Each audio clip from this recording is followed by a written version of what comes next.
জানুয়ারি মাসে কথা ছিল ট্রাইব্যুনাল 2 গঠন করার, এটা মে মাস, আজকে মে মাসের 16 তারিখ। আমরা স্পষ্টভাবে আপনার কাছে উত্তর চাই, কেন মে মাসের 16 তারিখ হয়ে যাওয়ার পরেও দ্বিতীয় ট্রাইব্যুনাল গঠন হওয়ার কথা থাকলেও এখনো পর্যন্ত গঠন হয় নাই? আমরা আপনার কাছে জানতে চাই, কারা এই হত্যাকাণ্ডের সাথে জড়িত যে আসামিরা রয়েছে তারা যখন কোর্টে যায় কোন কোন বিচারক তাদেরকে জামিন দিয়ে দেয়, কারা তারা এবং এসবের পিছনে কাদের ইন্ধন রয়েছে সেগুলোকে আপনি আমাদের সামনে প্রকাশ করুন।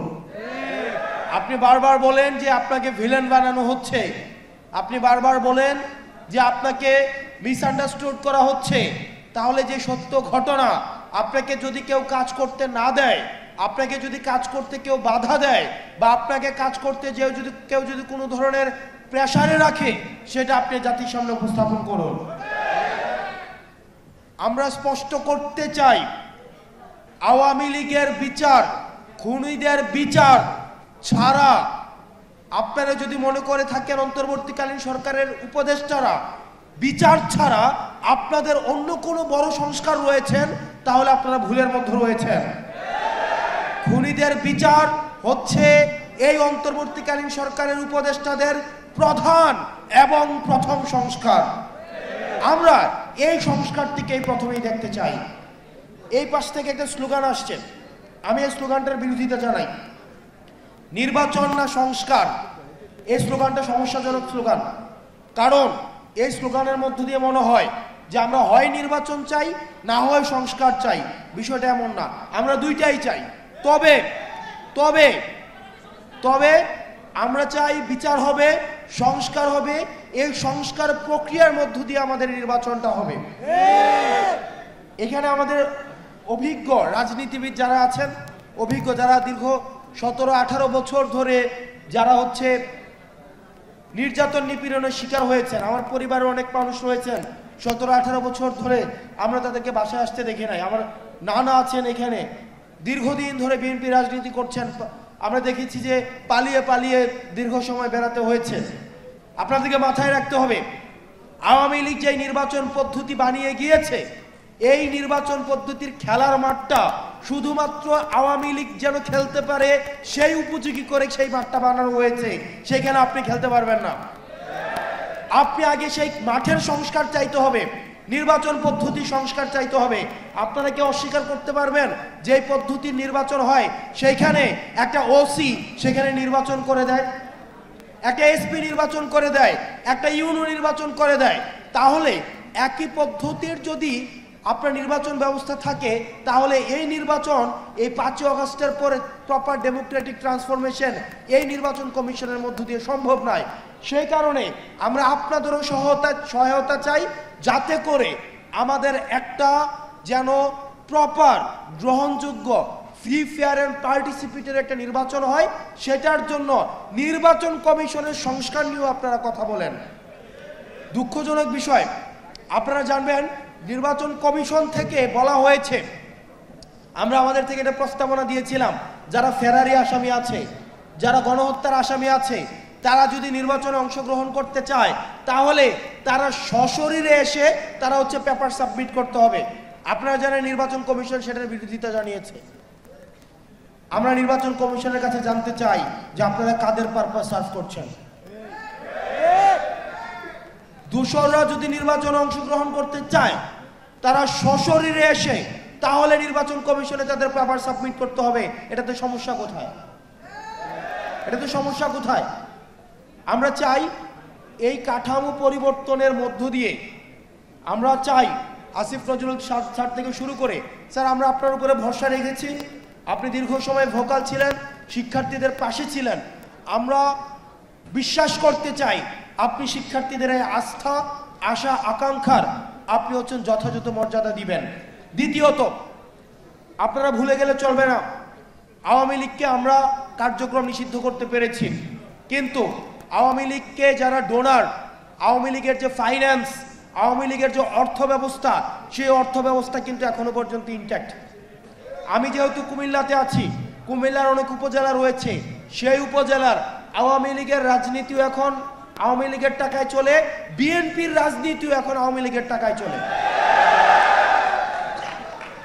এখানে বিএনপির আপনারা যারা রয়েছেন, আপনারা আমাদেরকে শত্রু জ্ঞান করেন না, এটা আমি আপনাদের ভালোর জন্য বলছি। কুমিল্লার অনেক উপজেলা রয়েছে যেখানে সব দলের রাজনীতি এখন আওয়ামী লীগের টাকার কাছে বিক্রি হয়ে গিয়েছে। তাই অন্তর্বর্তীকালীন সরকারের কাছে বলতে চাই, এই আওয়ামী লীগের অর্থনৈতিক কাঠামোকে আপনি ইনট্যাক্ট রেখে আপনি কখনোই সংস্কার কার্যক্রম এবং নির্বাচন কার্যক্রম আপনি যথাযথভাবে ঠিক করতে পারবেন না। এবং বিএনপির নেতাকর্মী, ত্যাগী নেতাকর্মীরা এখানে যারা রয়েছেন, আপনারা কি অস্বীকার করতে পারবেন আওয়ামী লীগের যে পরিমাণ টাকা তাদের রয়েছে অবৈধ উপায়ে ইনকাম করা, আপনি যে ফেয়ার ইলেকশনে আপনি সেখানে যথাযথভাবে আপনি কম্পিট করতে পারবেন? কোনোভাবেই সম্ভব না।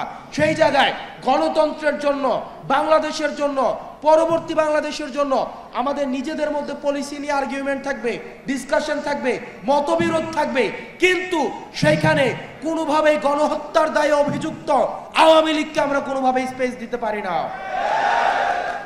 সেজন্য অন্তর্বর্তীকালীন সরকারের কাছে আহ্বান জানাবো, আওয়ামী লীগের যে অর্থনৈতিক কাঠামো রয়েছে, আওয়ামী লীগের যে সাংস্কৃতিক কাঠামো রয়েছে, আওয়ামী লীগের অপরাধের বৈধতা উৎপাদনের জন্য যে সাংস্কৃতিক বাহিনী রয়েছে, আপনি তাদের সম্পদকে বাজেয়াপ্ত করে সেগুলো জনগণের কল্যাণে সেগুলোকে নিয়োজিত করুন।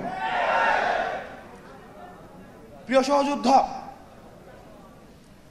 আমরা শুধুমাত্র আওয়ামী লীগ নিয়ে কথা বলি, একই সাথে সাথে আওয়ামী লীগের যে সহযোগী 14 দল, জাপা, মনে আছে, ভারত থেকে মিটিং করে এসে বলতো যে এবার আমরা সরকারি দল হব নাকি বিরোধী দল হব, এটা আপার সাথে কথা বলে আমরা সিদ্ধান্ত নিব।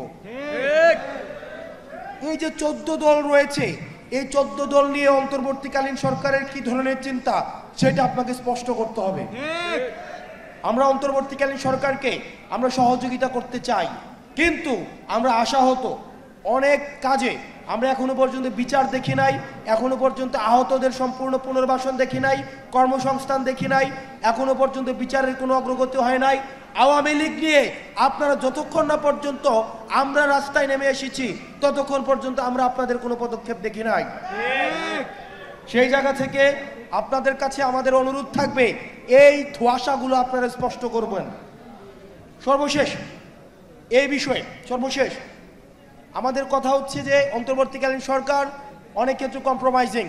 মানবিক করিডোর নিয়ে আপনি আপনাদের অবস্থান স্পষ্ট করবেন। আমরা কোনোভাবেই আমরা আমাদের দেশের সার্বভৌমত্ব এবং আমাদের এই দেশকে কখনোই কোনো পরাশক্তির কাছে আমরা কোনোভাবে আমরা বন্ধক দিব না। আমাদের এই দেশ ভারতের নয়, ভারতের আধিপত্য থাকবে না, এখানে পিন্ডির আধিপত্য থাকবে না, এখানে কোনো মার্কিন আধিপত্য থাকবে না, কোনো পরাশক্তির আধিপত্যের ক্ষেত্র এই বাংলাদেশকে আমরা কোনোভাবেই হতে দিব না। সুতরাং মানবিক করিডোর নিয়ে যে প্রশ্নগুলো এসছে, এই প্রশ্নগুলো জাতির সামনে এটির যথাযথ স্পষ্ট উত্তর দিয়ে জাতিকে যথাযথ পথ প্রদর্শন করুন। এবং এই মানবিক করিডোর নিয়ে অন্তর্বর্তীকালীন সরকারের অবস্থান আমরা স্পষ্ট একটা অবস্থান দেখতে চাই, ধোঁয়াশার মধ্যে আমরা থাকতে চাই না। এবার এই প্রোগ্রামটি করা হয়েছে বৈষম্য বিরোধী ছাত্র আন্দোলনের ব্যানারে। বৈষম্য বিরোধী ছাত্র আন্দোলন 5ই আগস্টের পর থেকে আমরা নিরলসভাবে চেষ্টা করছি, আমি এই সংগঠনের আহ্বায়ক ছিলাম, আমরা চেষ্টা করছি এটাকে রিঅর্গানাইজ করা, কিভাবে প্রো পিপল করা যায়। আমাদের অনেক সীমাবদ্ধতা রয়েছে, আমরা চেষ্টা করছি। আপনাদের কাছে আহ্বান থাকবে, বৈষম্য বিরোধী ছাত্র আন্দোলনের ব্যানারটা এটা যেন কোনোভাবেই এটাকে কেউ ব্যক্তিভাবে, প্রশাসনিকভাবে, আমরা অনেক দুঃখজনক খবর পাই এই বৈষম্য বিরোধী ছাত্র আন্দোলনের ব্যানারকে ব্যবহার করে অনেকে তদবির কাজে জড়িয়ে গিয়েছেন। মনে রাখতে হবে, বৈষম্য বিরোধী ছাত্র আন্দোলন সহ এই গণঅভ্যুত্থানে যারা জড়িত, আপনাদের কাজ তদবির করে প্রশাসনে দরজায় ঘোরা না। আপনাদের প্রতিনিধি হিসেবে, এই গণঅভ্যুত্থানের প্রতিনিধি হিসেবে 2 জন ছাত্র উপদেষ্টা রয়েছেন। আমরা আপনাদেরকে অনুরোধ করব যাতে করে আপনাদের বিরুদ্ধে কোনো ধরনের নেতিবাচক মতামত দেওয়া যায় বা মন্তব্য করা যায় এমন কোনো কর্মকাণ্ডে আমরা কখনোই জড়িত হব না। সেজন্য প্রশাসনকে বা স্থানীয় সরকারকে যদি আমরা কোনোভাবে সহায়তা করতে পারি আইন শৃঙ্খলা রক্ষা করার ক্ষেত্রে, আমরা আইন শৃঙ্খলা রিস্টোর করার ক্ষেত্রে তারা যদি আমাদের হেল্প চায় তাইলে আমরা হেল্প করব, নচেত আমরা কোনো কাজে ইন্টারফেয়ার করা থেকে বিরত থাকব। 2 নম্বর বিষয়, আপনারা একটু রিঅর্গানাইজ করতে হবে নিজেদেরকে। আপনারা শিক্ষা প্রতিষ্ঠানগুলোতে যান, সাধারণ মানুষের কাছে যান, তাদের কি প্রয়োজন সেটা শোনার চেষ্টা করেন। আহত শহীদ পরিবারের কাছে যান, আহত শহীদ পরিবারের চিন্তাগুলোকে, আহত শহীদ পরিবারের কষ্টগুলোকে, তাদের প্রয়োজনগুলোকে, তাদের প্রত্যাশাগুলোকে প্রাপ্তির মধ্য দিয়ে একটা যুগপথ মিলনের আপনারা চেষ্টা করেন। এবং আপনাদের প্রথম এবং প্রধান এখন বর্তমানে কাজ হচ্ছে আহত শহীদ পরিবারের প্রয়োজনগুলোকে পূরণ করা। 2 নম্বর, বিচার এবং সংস্কারকে যাতে ত্বরান্বিত হয় সেই দাবিগুলোতে নিয়ে আপনাদের কথা বলা। দুঃখজনক বিষয়, আপনাদেরকে যখন দেখি বা আপনাদের বিভিন্ন বিষয় যখন আমাদের কাছে আসে যে আপনারা বিভিন্ন বিষয়ে, হয়তো সবাই না, কিছু কিছু মানুষ নিজ স্বার্থ হাসিল করার জন্য এই কাজগুলো করছেন, তখন এই বিষয়গুলোকে আমাদেরকে অনেক বেশি আশাহত করে। তো আপনারা এই বিষয়গুলোতে সচেতন থাকবেন। সর্বশেষ, আমাদের আগামী আর 26 দিনের মধ্যে এই অন্তর্বর্তীকালীন সরকার আমাদেরকে কথা দিয়েছেন যে 26 দিনের মধ্যে আমাদের জুলাই ঘোষণাপত্র দিবেন। আমরা এই বিষয়ে ওয়াচফুল রয়েছি। আর 26 কর্মদিবসের মধ্যে যদি জুলাই ঘোষণাপত্র না আসে এবং জুলাই ঘোষণাপত্রে যদি এই জুলাই ঘোষণাপত্রে আমাদের আকাঙ্ক্ষার প্রতিফলন না ঘটে তাহলে কিন্তু আবার আমরা রাস্তায় নামতে বাধ্য হব। প্রিয় সহযোদ্ধা, আমাদের নিজেদের মধ্যে ঐক্যবদ্ধ থাকতে হবে। এখানে বিএনপি রয়েছেন, জামাতে ইসলামে রয়েছেন, ইসলামিক আন্দোলন, খেলাফতে মজলিস থেকে শুরু করে ফ্যাসিবাদ বিরোধী যে রাজনৈতিক দলগুলো রয়েছে আপনারা এখানে রয়েছেন। আপনাদেরকে মাথায় রাখতে হবে, আমাদের ঐক্যে যদি ফাটল ধরানো যায় তাহলে লাভটা কার? আমাদের ঐক্য যদি ফাটল ধরানো যায় তাহলে লাভটা হচ্ছে যারা এই দীর্ঘ 1.5 দশকের বেশি সময় ধরে আমাদেরকে শাসন করেছে, শোষণ করেছে, তাদের লাভ। সেজন্য যে কোনো মূল্যে আমাদেরকে ঐক্যবদ্ধ থাকতে হবে। বিশেষ করে কুমিল্লার প্রশ্নে, কুমিল্লার উন্নয়নের প্রশ্নে, অগ্রগতির প্রশ্নে আমরা প্রত্যেকটি রাজনৈতিক দল আমাদের রাজনৈতিক বোধ বিবেচনার ঊর্ধ্বে উঠে কুমিল্লার প্রশ্নে আমাদেরকে ঐক্যবদ্ধ থাকতে হবে। এবং একটা দুঃখজনক বিষয় যে আমি যখন বিভিন্ন জায়গায় যাই, মানুষ আমাকে বিভিন্ন বিষয়ের দাবিগুলো জানায়, তো আসলে কি ওই ধরনের ক্ষমতা আমার নাই। আসলে এই যে আমার কাছে মনে হয় আসলেই যদি আমার এত ক্ষমতা থাকতো, আমার রেসপন্সিবিলিটি আছে কিন্তু আমার কোনো অথরিটি নাই। এই জুলাই গণ অভ্যুত্থানের পরে মানে এটা খুবই কষ্টের একটা বিষয়, রেসপন্সিবিলিটি উইদাউট অথরিটি।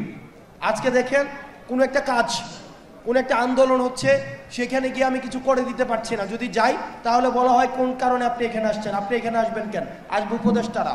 আবার যদি না যাই তাহলে আপনি আসলেন না কেন। মানে এটা হচ্ছে এক ধরনের, মানে এটা একটা খুব পেইনফুল একটা বিষয়। আপনার রেসপন্সিবিলিটি থাকে কিন্তু অথরিটি থাকে না।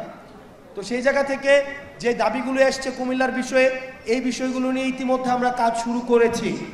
আমরা বিশ্বাস করি, আমরা ভরসা রাখতে চাই এই নির্বাচনের আগেই এই অন্তর্বর্তীকালীন সরকারের অধীনেই কুমিল্লা নামে এই বিভাগ হবে এবং আমরা আপনাদেরকে সাথে নিয়েই আমরা এই কুমিল্লা নামে বিভাগ করব। দ্বিতীয়ত যে ইনফ্রাস্ট্রাকচারাল যে বিষয়গুলো রয়েছে, এয়ারপোর্টের কথা, ইপিজেটের কথা, কর্মসংস্থানের কথা, এই বিষয়গুলো এগুলো হচ্ছে ডুয়েবল, এগুলো হচ্ছে প্র্যাগম্যাটিক দাবি এবং এই বিষয়গুলো হচ্ছে পর্যালোচনার মধ্যে রয়েছে। আমরা আশা করি এগুলো হচ্ছে ধাপে ধাপে হয়ে যাবে। দিন শেষে আমাদের কুমিল্লা মাথায় রাখতে হবে, কোনো কারণে যদি আওয়ামী লীগ ফেরত আসে কুমিল্লাকে একটা আলাদা স্টেট বানাই দিয়ে আমাদেরকে আলাদা করে দিবে, এটা আপনাদেরকে নিশ্চিত থাকতে পারেন। কারণ কুমিল্লা হচ্ছে হাসিনার এবং হাসিনার বাবার দুইজনের দিবা এবং রাত দুইটারই হচ্ছে দুঃস্বপ্ন ছিল হচ্ছে কুমিল্লা। এবং আমরা কুমিল্লার দলমতের ঊর্ধ্বে উঠে একই সাথে সাথে এটাও সত্য, কুমিল্লার মানুষ অন্যায়ের বিপক্ষে যারা সামনে থেকে নেতৃত্ব দেয়, একদম ইতিহাসের প্রত্যেকটি স্তরে স্তরে কুমিল্লার মানুষ ব্যক্তি স্বার্থের ঊর্ধ্বে উঠে আমরা সামনে থেকে নেতৃত্ব দিয়েছি। আবার একই সাথে সাথে এটাও সত্য বলেছে আমরা নেতৃত্বের সময় আমরা সামনে থাকি, কিন্তু প্রাপ্তির সময় আমরা থাকি না। কারণ আমরা অন্যান্য জেলার মতো তদবির বা এই বিষয়গুলো নিয়ে আমাদের নিজেদের মধ্যে সংকোচ ফিল হয়। আমরা যখন দেওয়ার সময় আসে তখন সারা দেশটাকে একসাথে ভাবি। সেই জন্য আমরা চিন্তা করে আমাদের একটা অন্তর্ভুক্তিমূলক উন্নয়ন হোক, আমাদের কুমিল্লাকে নিয়ে যেমন ভাবতে হবে, সারা দেশকে নিয়ে তেমন ভাবতে হবে। আমরা একসাথে আমরা আমাদের প্রত্যাশিত বাংলাদেশ গড়ব।